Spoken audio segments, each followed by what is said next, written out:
Alam nyo guys, sa tinagal-tagal ko ng tao dito sa mundong to, sa tinagal-tagal ko ng nilalang sa mundong to, meron akong isang bagay na nakita na isa sa mga dahilan ng lahat ng mga issues natin, mga problema natin. Ito yung pagiging tamad talaga eh. Kung may issue ka sa pera, may issue ka sa relationship mo, sa asawa mo, sa pamilya mo, sa kaibigan mo, tapos kung may issue ka dun sa hindi pagkaabot or hindi mo pag-abot ng mga pangarap mo, talagang ito yung isa sa mga dahilan na nakikita ko eh. Kasi kung halimbawa sa issue mo sa pera, sasabihin mo wala kang enough resources, wala kang ganito, walang ganun, wala lahat. Kasi tamad ka namang maghanap eh, di ba? Isang halimbawa na lang, di ba, yung isang kababayan natin, di ba, yung sa kapuso mo Jessica Soho yata yon, or MMK. Nabuhay siya sa lansangan, iniwan siya ng magulang niyang bata pa lang, tapos lumaki siya sa lansangan. Ang kagandahan nito, nakapag-aral. Hindi lang siya basta nakapag-aral dahil sa sipag at determinasyon niya eh. Nakapag-aral siya, nakapagtapos siya, at meron siyang magandang pagkatao. Magandang pagkatao in a sense na alam niyo yun, yung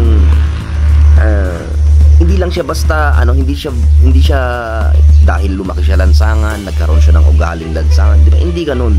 Maayos siya, di ba?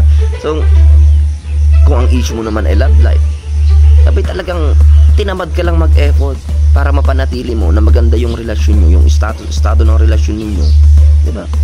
Tinamad ka lang mag-effort, hindi lang yung basta na out of love ka lang, hindi. Eh kung sana nung una pa lang kayo, di ba? Eh maayos yung kumbaga hindi ka tinamad na gumawa ng extra effort to do the extra mile every day. Kasi ganoon naman talaga eh, di ba? Ano pang mga issues sa hindi pag-abot ng pangarap mo? The same, tinamad ka eh. Parang dun ka na lang sa kung saan ka mas komportable, kung ano yung most convenient para sa'yo, di ba? Sabi nga nila, ang pag-abot ng success, wala yan dun sa hindi yan komportable.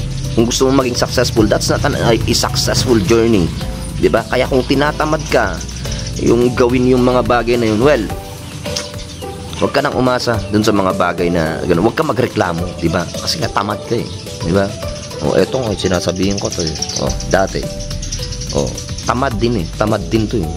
Well, hanggang ngayon naman minsan tamad maligo. Well, yun lang naman. Kita-kits tayo sa mga susunod na content, guys. So yun, isang mapagpalang araw sa inyong lahat.